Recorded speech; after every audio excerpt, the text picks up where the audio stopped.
I am Jim Collison, live from Omaha, Nebraska, as well as the Gallup offices in India. This is Gallup's Called to Coach, recorded on September 20th, 2016.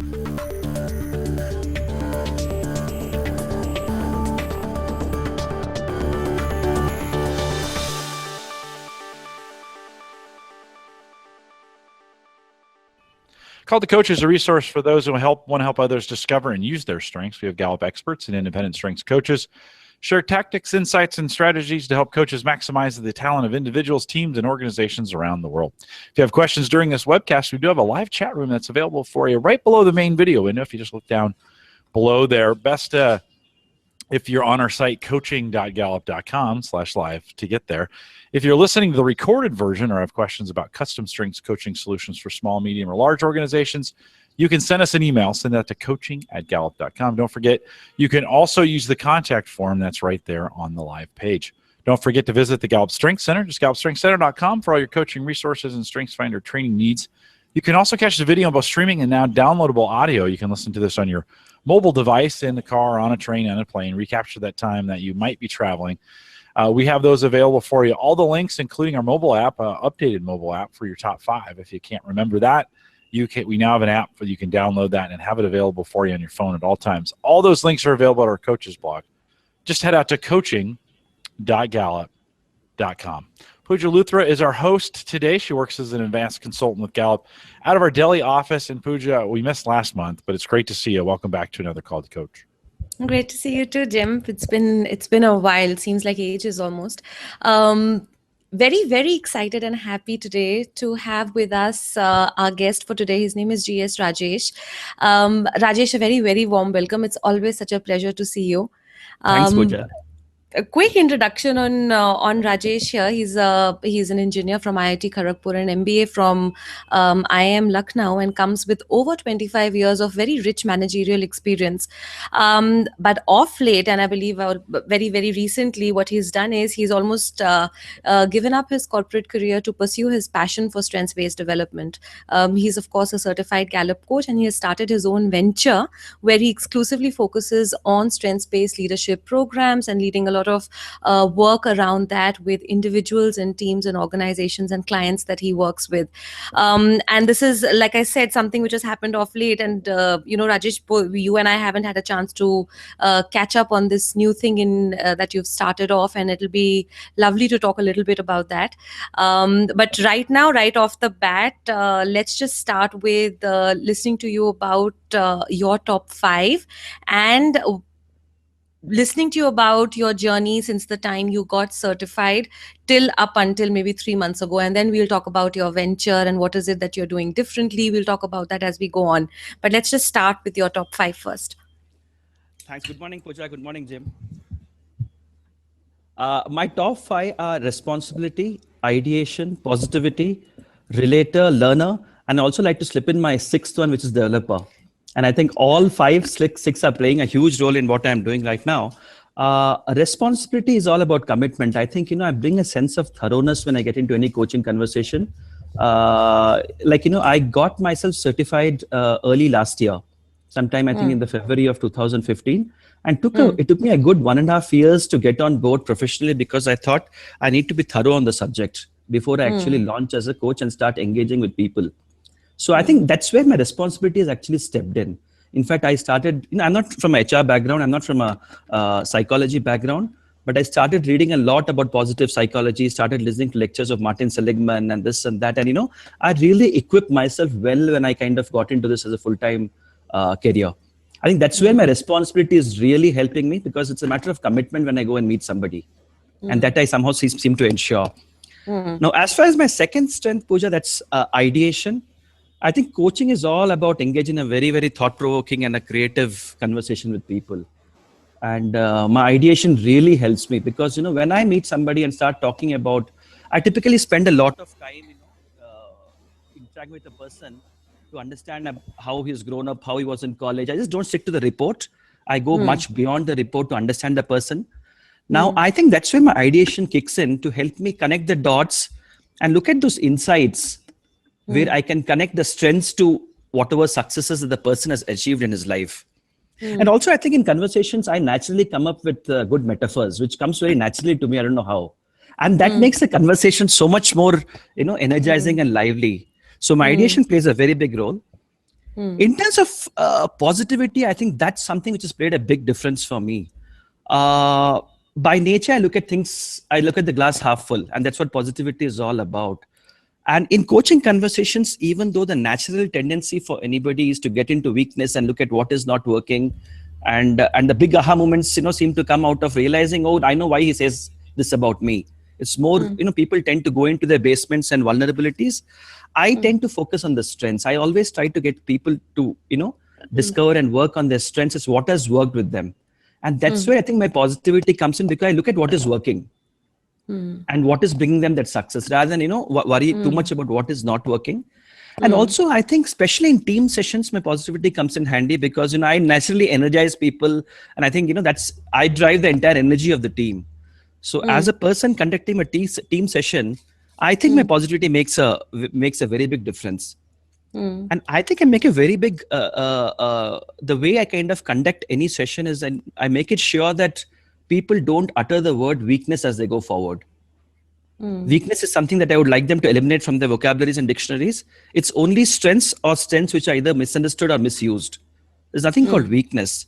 And that's what I think my positivity naturally drives them to kind of, realize.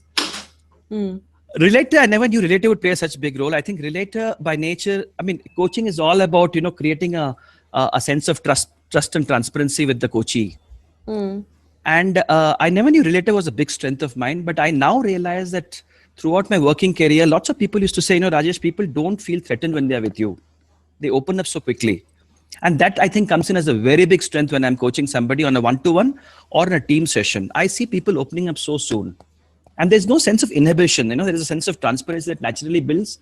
And that makes the insights come out so clearly because people actually open up and, speak without any barrier. That's as far as how relator is really playing in my case. Now, coming to learner, I think every coaching opportunity is a learning opportunity for me. In fact, I ensure that at the end of the day, on an average day, I meet at least one person to coach. Over the last 3 months, I've been maintaining that kind of an average. And end of the day, I make it a point to maintain a learner's log. In fact, that's something even in your, the books that you have provided, kind of it's mentioned there. I make it a point to pick as to what have I learned today from this particular conversation. What are those typical, expressions that people of a particular strength tend to kind of, constantly keep saying. So learning is coming as a very big this thing for me. And I'm realizing that as I'm coaching more and more people, I'm also able to upgrade myself, I think it's the learner that's really working big time. And I'm going to take a bit of liberty to get into my sixth strength, which is developer. I think I am a developer. I love my developer more than anything else. And the whole purpose with which I'm doing right now, the sense of purpose really comes out of developer. When people whom I'm coaching actually come back and say after 6 months or 1 year and say, what, Rajesh, you made such a difference. Life has changed now. It gives me a sense of joy. It's not anything else. It gives me a sense of purpose as to what I'm doing. And especially I realize that people have so much of potential which is going untapped, including in my personal experience. And that gives me a huge high when I do a coaching intervention with anybody. So I think all my top 5, top 6 are playing a very big role in my current current life. So it's essentially about a sense of commitment, transparency that I bring, a sense of positivity and looking at success that I naturally do, the transparency and trust that I create. And overall, the passion and the purpose with which I'm kind of pursuing this journey, I think all this really come out of my dominant strengths. Yeah. I as you were talking, Rajesh, I was just something that came to mind, and which is what we, even did it as part of the course, is when we start getting into the strengths journey, if you remember, we talk about naming it, claiming it, and naming it. Right. So absolutely. When we talk about naming it, it's about reading the reports, right? And it's written in very simple English and it's easier to understand. The big difference for me when I have to gauge whether someone has just named it or has claimed it comes from that excitement that you just showed when you were talking about your own talent. So it was not definitions, it's about telling us how it plays out for you and being proud of it. Okay. So, I think it's very evident. And Jim, would you concur on that, since you're talking to him for the first time? I've spoken to him often. often, but it's just, we can see that how you've made these talents your own and how they associate with you, which is always great to see. Yeah. So tell us a little bit more on that, in terms of your journey as a strengths coach. I know, you started coaching even before all of this started for you, the venture and things like that, even internally. And you mentioned about doing a lot of pro bono coaching in your earlier days, even before you had, when you were in your corporate world and all that. So tell us a little bit about that journey. How has it evolved since the time you did your certification? And second, would love to hear examples of people you've coached and things, that the aha moments that you've seen. So that will be nice to hear. See, I've worked for about 25 years now. I've always been in people interfacing roles. I was primarily in sales, marketing, a stint in advertising. And the last part of my journey was about, heading a retail chain for a large apparel organization. Honestly, till 3 years back, I didn't know what StrengthsFinder was. I'd heard about StrengthsFinder. Gallup I knew because our organization used to engage in the Q12 employee engagement surveys regularly. So that way I was aware of the whole instrument. It was 3 years back that, it was sheer by chance. We had a new boss, and he came in and said, there were 40 of us working out of our Bangalore office here. And one day he came and announced that all of us had to go through StrengthsFinder assessment, and we had 1 week to do it. We really didn't know why we were doing it. We didn't know what to expect out of the entire intervention, but all of us did our assessments. And very soon we had all the 5 strengths pasted at the workstations. That was the first time actually I read my report, and I could actually relate my report with everything that I was, everything that I grew up with, and so on and so forth.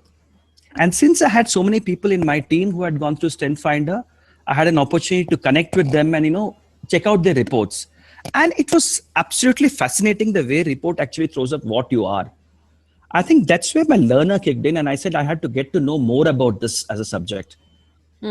Even before that, I was always curious about people interaction and why people behave in a particular way. And I used to, read about transaction analysis and this and that. And all this fell in place, and I kind of enrolled myself for the Gallup certification in 2014. And that's when I kind of met you, Vikas. And thanks to Didi for driving me, taking up the entire course. Now, what happened after I got my certification is typically people struggle to get their first few coaches because, it's a new journey that they're starting. And I was honestly lucky in that because I had a captive audience of at least 25 people who had the reports. And I started coaching them one by one, all within the organization. And it really did 3 things to me. One, I think, my conviction on the report, on the entire instrument started growing because since I knew these people and I was actually coaching them, I knew the report exactly reflects what they are and what they are, what the reason for their success or struggle was. That was one. 2, I think, Pooja, what it really helped me is, understanding the instrument, because the more I was using it, the more thorough I was getting about the whole thing. And also the realization came there that people are fundamentally looking at what is not working in them.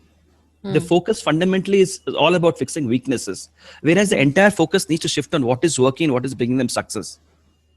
And, the more I used to do, the more people would come back, and there was finally, I could see a huge queue of guys who would actually say, when can I have my next session with you? That was one. And simultaneously, I started reaching out to people in the industry, lots of senior people in the industry who actually were a part of our organization. I would connect with them and say, can I actually have a session with you? I'm a Gallup-certified coach. Can I find out what has brought you success? And people would actually spend a lot of time. They're very good in welcoming me. And I started connecting with people in the industry. I also kind of, started delivering small seminars and lectures everywhere, all pro bono. Okay. And I saw that the entire momentum was picking and people wanted to connect with me more and more. So I spent the entire 1.5 years since my certification till about 3 months back when I took off on my own to actually practice this all over. And I was getting a lot of positive vibes from everybody, and people started saying, why don't you start engaging with us even more, because we want to make this a culture in the organization. And that really kind of drove me into taking the next step. And what really made a lot of difference is one of our senior HR chiefs, who's now heading HR for a very large organization for the entire South Asia region. I happened to coach him, have a couple of sessions with him, and he's a maximizer to the core. And he said, Rajesh, you should take it up as a full-time career. You're good at it. What are you waiting for? And that really made me take the final call and say, look, why don't I? And 3 months back, I kind of decided to move on from my corporate career. and take off as a full-time coach. And trust me, all these 3 months I've been engaged every single day. I think I've been having the best part of my professional and personal life. Great. Tell us a little bit more about any examples that come to mind of people you've coached and seen them through this journey as a coach. I'm sure you have plenty, but just anything that comes to mind right off the bat. Yeah, I have actually coached lots of people who I mean, earlier, I mean, I've been just doing as a professional coach for the last 3 months, but earlier I have done a lot of coaching to people who are a part of my team who are kind of moved on to other organizations. And I've always seen, Pooja, that, people somehow don't realize their potential. One, because they are working on what they are not. And two, also others see from the lens of what they are not. And actually the potential of the person never kind of gets an opportunity to come alive. There was one particular case. This person actually was branded as a poor people manager because somehow people thought that he was not good in relationship building. Now, when I saw his report, he's now working in a different organization. I really saw that his relationship bucket was actually not there. It was more about influencing and execution. Okay, and when I had a conversation with him, and I had a chance to have a conversation with people who were reporting to him later on, people said, we relate to this person so much because he always, gives us due recognition. He helps us win. He helps us kind of, achieve what we want to do. He had competition and significance both. And that's when I had a conversation with him and said, look, you should actually be working on these things which are your strengths, and you can actually overpower what people used to call as your weakness and make your strengths kind of, make up for what you think you don't have. And now when I had a conversation recently with him, he seems such a different person. The entire transformation that the person has undergone over the last 1 year, just by playing on his strengths. There was yet another case where somebody in our team was not doing too well, or rather he was seen to be not doing too well. And now he's in a different organization. And I had a conversation with him more than a year back. He has strengths like positivity, significance. These are two, and relator. Okay. Somehow, perhaps he was not able to manage his positivity too well or something like that. And now that his started working on his strength, he called up the other day and said, Rajesh, I have now been promoted as a DGM. And look at the way a transformation has happened to a person by sheer managing his strengths well and also playing on his strengths consciously over a period of time. I also understand that these things don't happen overnight. You need to work on it. Firstly, you need to be self-aware as to what you are. And then you need to give adequate amount of time and consciously work on it. I have seen transformations happen in people when they actually work on strengths. And these are the kind of, things that really give me a high. And they still call up and say, look, Rajesh, you made such a big difference. And now I'm telling everybody about Strength Finder as an instrument. Yeah. So I think what you've raised a very important thing, what you said in the beginning, and that is something that, we go by, is that as a strengths coach, I think your biggest role is to be a student of your coachee's success, to help them uncover things that they've done, they've probably always done in the past, but how do you help them be more intentional about it going forward? How can you study their success and help me be more intentional? And I think that's a great point.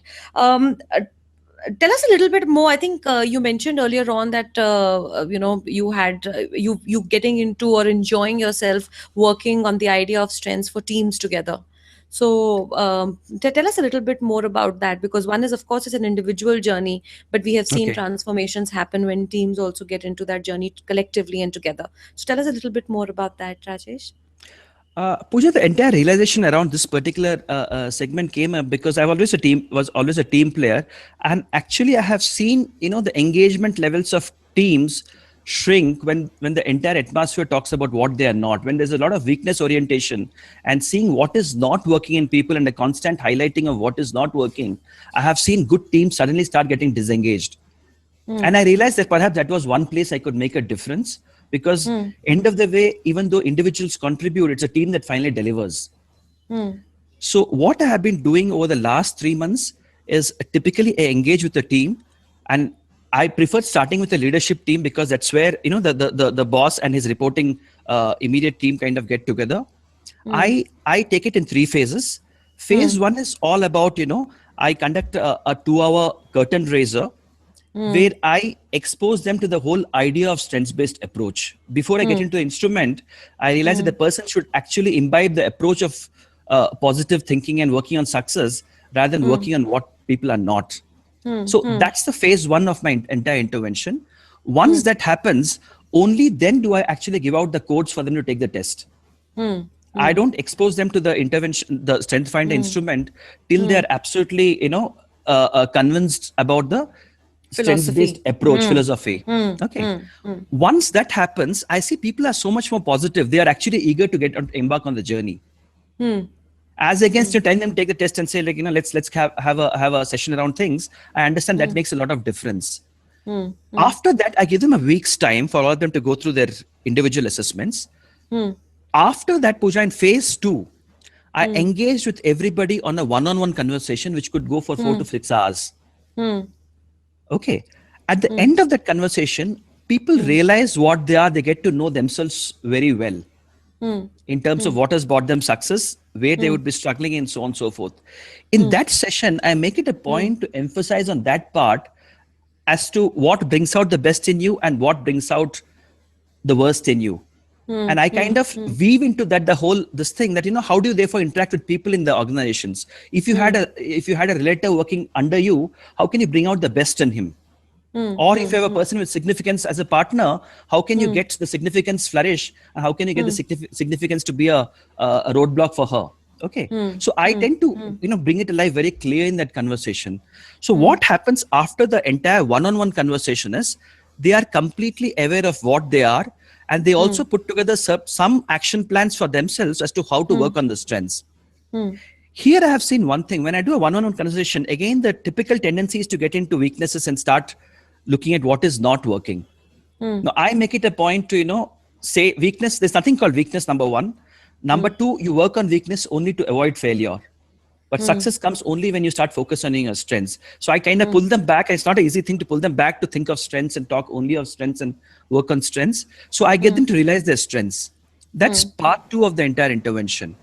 Part 3 is a team intervention where I get them all together. And then everybody talks about their strengths to the team. And while they are talking, obviously I kind of keep intervening and get everybody participate. Then people say, look, I saw you doing that. What you're saying is right. I've seen you behave this way. People also accept others for the way that they behave. I know you're a bit pushy, but now I know since you got activator, I know what you bring to the table rather than what you kind of, not bring to the table, let's say. And end of the entire intervention, people get to know each other much deeper. And finally, I use a team grid where the whole team gets exposed and people start talking about the team challenges and team strengths. And I think a lot of engagement starts building from there. And that's something I typically do. I've been even yesterday I had a team session with a group of legal professionals of a large consumer goods organization. They were a group of 11 legal professionals. And imagine they are a set of people who are constantly working at the back end. And here they come together and they realize what they are as a team. Before we start the intervention, one of the challenges the team members said is, all of us seem to be working as individuals. We don't know each other. Okay. There's no sense of bonding and team building.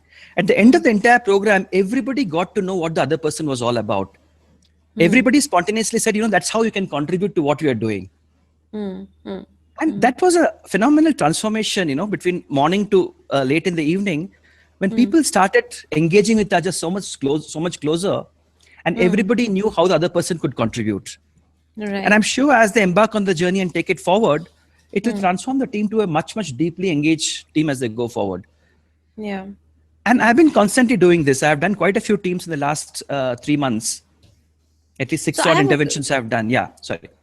Yeah, no, but excellent example. Just have one thing I think what you've pointed out is, and in our experience as well, for the strengths movement to take off in an organization, one thing is we have to realize it's a language. You can't have a standalone person take the strengths finder. It's more important that, you have a team or group or, people who are associated with one another, for example, the leadership team or whatever it is, to at least start speaking the same language. What I'm really curious about, Rajesh, is that, once the team intervention is done, so let's assume, you've done your 3 phases in which you've done your curtain raiser, you've done the individual coaching, you've even done a team session. Post that, how do you still maintain that visibility of strengths even when you're not there. So, for example, they need to start behaving differently, or they need to use what they've learned in the actions that they're taking up. So is there any, tips or techniques that you've used so that people at least don't think of it as a transactional event that happens, but more as a way of life in which they can change things on an ongoing basis? Okay. Yeah, I get what you're asking. One is, yeah, you're right, Pooja. It actually has started off as an event in many organizations, but I understand that's the beginning. I've seen you have one event and then the other team says, can I also have it for my team? And gradually the event starts, spreading as an entire culture. So somewhere I realized that it has to start as an event. And I have seen all the places I have worked, even though it started with one team, quickly I find that other teams want to get on board and the thing starts becoming a culture. I think it's a matter of time. Today it's an event, but I think it's a matter of an year or year and a half. It will start becoming a culture. That's what is my conviction on the whole process. And to answer that part as to how do I take it as an ongoing thing, one, I think yesterday, at least to pick an example of what we had yesterday, the team decided that every 3 months when they meet, it's an all India legal team which is spread all over the country, and they meet once in a quarter. They said every quarter when we're going to meet, we're going to spend at least an hour talking about how we have used our strengths and start inculcating the strengths language in the entire way that we behave. That was one. Two, I also ensure that at the end of a team intervention, everybody clearly puts together and shares with the team how they can use their 5 strengths in the context of the team that they're operating in and contribute to the larger team. Thirdly, I also do things like, you put up on your at your workplace the top 5 strengths. Let people know what your strengths are. One is your team members know. Two, also the rest of the organizations who walk past you get curious as to what is that you're talking about. And then they start relating with Strengths Finder as an instrument.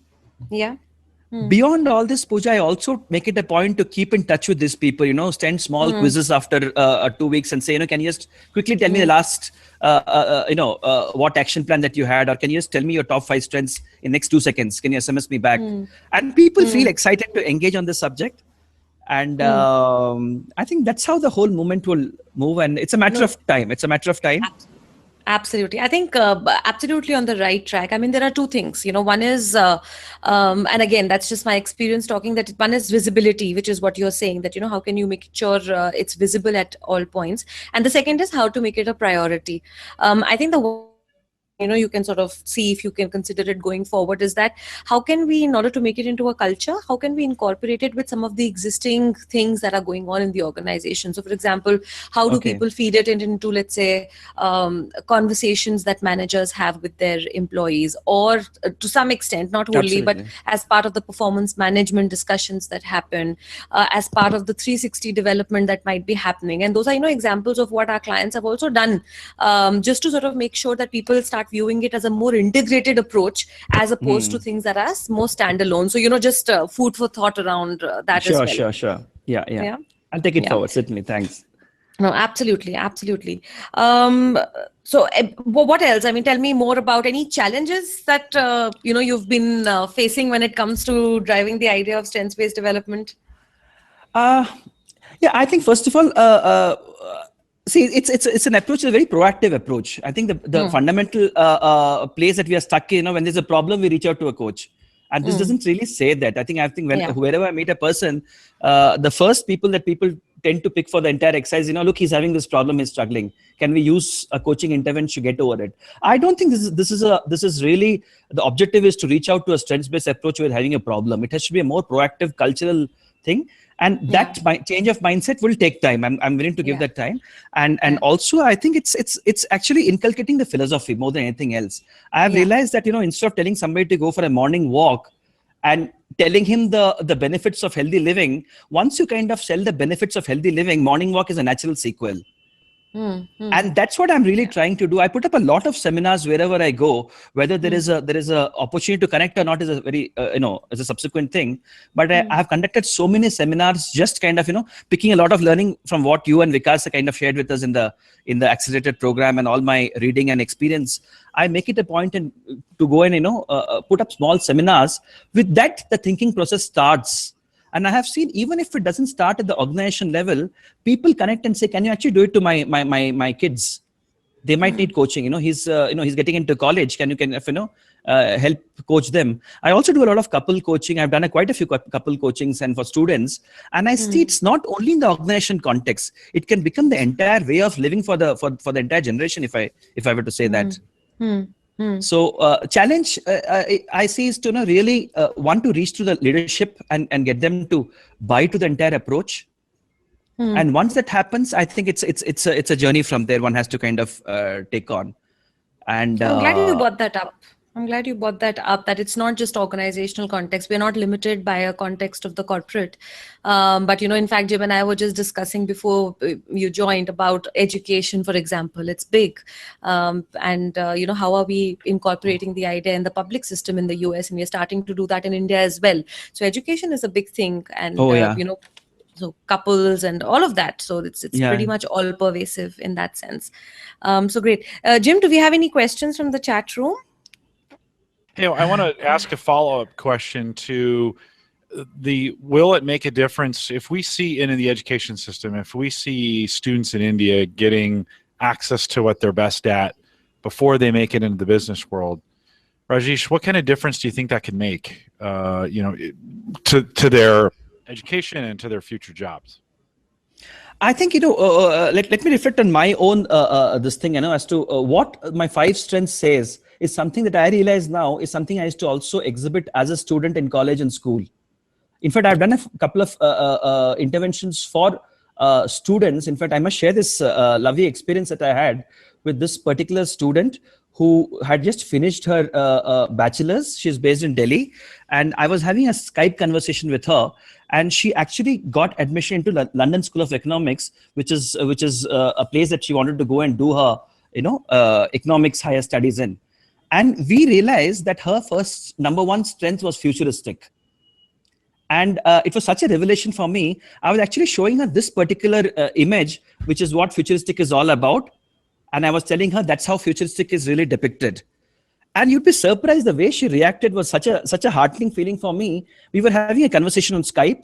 She immediately took her laptop and took the laptop to the wall and said, you know what? I actually drew the London skyline 3 years back, and I've been looking at this every day. And now she's actually getting into the London School of Economics to pursue higher studies. And I said, look at the way your futuristic has worked for you. And then immediately the next thing I told is, can you now draw a very vivid picture of where you see yourself 3 years from now? Look at the way something has played even as a kid who's hardly 20 years old in terms of, casting her entire future. I think there's a lot of opportunity, Jim, to actually reach out to kids. And I get a lot of inquiries whenever I do coaching for individuals or teams. Individually, people come to me and take me in the side and say, can you actually do it for my son? Can you do it for my daughter who's just entering college? I want to know their strengths. Even though Strengths-Based Parenting is a great book, it talks about, it really throws up a lot of ideas and thought process. But I think there is a huge potential, and especially if somebody can facilitate, because first, and also this starts when parents get to know their strengths and they get exposed to the entire instrument. The next step is, can I have it for my children or for youngsters who I know? Yeah. Yeah, I think there's a huge potential, Jim, and I think it'll take off. It's a matter of time, because I already see a lot of curiosity coming from all individuals. Yeah. We give our high school interns. We have technology high school interns here at Gallup that on the riverfront in Omaha, and they all take it. And we spend a lot of time going through it and working through it. And it was great during the summer. They would start every morning with, some schools in the United States, they start with the Pledge of Allegiance. We would start with the top 5. And so they'd just go around the circle saying, they would do a technology stand-up, and they would say, what their top 5, what they did yesterday, and what they have planned to do today. And it was just a great way to start their day. By the end of the summer, 6 weeks, they could recite those top 5. And even weeks later, I would ask them, what were your top 5, and they could remember them. So I think a really, really, really, really important part in high school is not too early. I think those kids can pick that up, and it can have a big impact. I wanted to ask you the question about what kind of advice, since you're now out, you kind of, you broke out on your own over the last 3 months. What kind of advice would you give to a new coach that maybe thinking about this, like this is a big deal, what you just did? What kind of advice would you give them? What kind of lessons have you learned? I think the lessons that I have really learned is in a personal journey. Yeah, one, I think, this is a very good instrument, because I think it's highly, I think wherever I've used a Strength Finder, I've seen people come back and say, look, that's what I am. I think in terms of my conviction and faith on StrengthsFinder as an instrument, I think there's no challenging that at all. I would strongly say, it's all up to the coach to take it forward, because the instrument is phenomenal. The people who want to go through this, it's the coach who finally makes a lot of difference. So I would strongly urge people to actually, get thorough on the subject, practice as much as possible, and be thorough when they actually start kind of, practicing it going forward.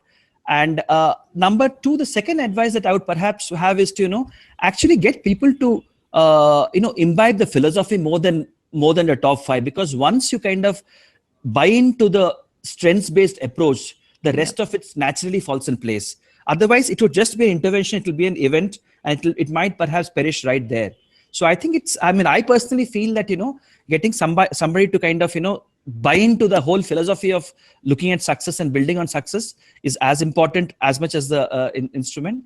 And finally, I would say it's a big high, it's a big joy doing this. And, it's a great journey. I think I would strongly say people should actually, anything you learned about yourself through that? I mean, those are great points for other people, but what one thing have you learned about yourself through this? Oh, okay. I mean, I think it's made a huge difference for me. Honestly, if I were to do a 360 degree for myself across people whom I knew 3 years back, people would certainly say Rajesh is very high on commitment. Rajesh is very, very genuine and very, very thorough as a person. But people would also say a lot in terms of, Rajesh doesn't network, he doesn't delegate, he's very casual, he's very happy-go-lucky. Okay, he's a jack of all trades, master of none. And all through, you see, people are looking at, obviously they picked on 2 of my strengths, which is commitment and genuineness, which is responsibility and relator. And all else was in the zone of what I was not. And now I think when I'm really working on myself, because I also coach myself, that's also one thing that I constantly do. I have seen an entire transformation in the way I have progressed. All these strengths actually has moved from a raw stage to a mature stage. Earlier as a learner, I would pick anything and start learning. Okay, music, dance, philosophy, gardening, cooking, whatever. Now I'm having a focus on what I'm learning all about. My positivity doesn't make me very casual and happy-go-lucky as a person, because, my friends would call me a very happy-go-lucky, very casual, you kind of always bubbly and whatnot, you're a kid and this and that. Now I'm getting entire purpose. I'm able to focus myself in terms of what I want to do. So I think entire transformation, one, in terms of looking at what I was, that's a big change for me. 2, in terms of the entire journey from a raw to mature is something I've been able to do, but that took time. It didn't happen overnight. It took me a good, 1.5 years to work on myself. And today people say, Rajesh, you're a different person. I never knew that this is what the Rajesh 3 years back and the Rajesh today is. So one is professionally, it's a great journey. And personally, it is very fulfilling. And, the well-being part of it really kind of transforms. So that's my take on the whole thing, Jim. Yeah, and we're always on a learning curve, right? We're always continuing learning more. When I started Called to Coach and I started doing these, I had no idea the journey I would go on as I've listened to every single one of them. And not many people don't realize that sitting in the seat here, I'm subject to listen to every single one. And I continue to learn from every session. I get some kind of nugget out of it that I can learn and grow, and I'm sure you'll continue to do that as well. You used a term that I'm not necessarily familiar with when you said a curtain raiser, and 1, I don't know what that is, and 2, what would you do? Give me some more details on this curtain raiser. Okay, what I typically do on the curtain raiser event is it's typically a 2-hour intervention where I make it very interactive. I start talking basics, in case a kid got his report card, and got a variety of grades, like A to D, where would you focus on? People typically would say, D, C, that's what most of the people say. And then I relate it to the way that people typically, the entire development journey happens in organizations, where people pick on what you're not good at, your weakness, and the entire training effort and all the efforts start focusing on what people are not so good at, and they always take strengths for granted. So I start from there as to why one should get onto the strengths platform. 2, I also touch upon what is positive psychology all about and how it kind of transforms. It's not that success and failure are 2 parts of the same spectrum. You remove failure and success automatically comes. All that it ensures failure doesn't come. That doesn't necessarily mean success comes. So I start from there. Then I say, I get into what is strength. Strength is not typically skill and knowledge. When you talk of strengths, people typically get boxed within skill and knowledge. Then I get them to appreciate the whole concept of talent and how talent naturally manifests in whatever we do. And also I pick examples using my ideation in the way that people are behaving in the group to pick as to how talents have surfaced. I would typically find a person who's got an analytical would ask a lot of questions, more to prove am I right or wrong. A learner would typically, say, look, ask questions to learn and out of curiosity. And I immediately bring everybody's attention to that particular person. And if he's done his strengths finder, I typically show his card and say, look, that's his analytical speaking. Do you see that? And then people start realizing and imbibing this thing. From there, I introduce them to the fact that since talents come so naturally, you can't really spot your talents, and it's very difficult to spot talents. And that's when I bring the entire strengths finder in and say, look, that's where strength finder steps in. So that's phase one of the curtain raiser. Phase two typically gets into what is this instrument all about? The uniqueness of the report. 1 in 33 million have the same report as you. And that sense a whole feeling of uniqueness and that I am special. And then I talk about the report, and finally I talk about how they can benefit as an individual, as partnerships and teams, and this entire journey with lots of examples that I throw in out of my experience of doing it for the last 2-3 years.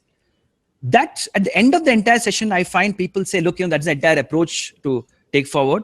And I've seen everybody come back and say this is the best kind of session that we've had in terms of changing our entire outlook towards our living. Mm-hmm. That's what typically a curtain raiser is all about. Good. I like it. I'll see. I learned something new. Learn that new just today. Pooja, those are the questions that we have from chat and from myself. Back to you.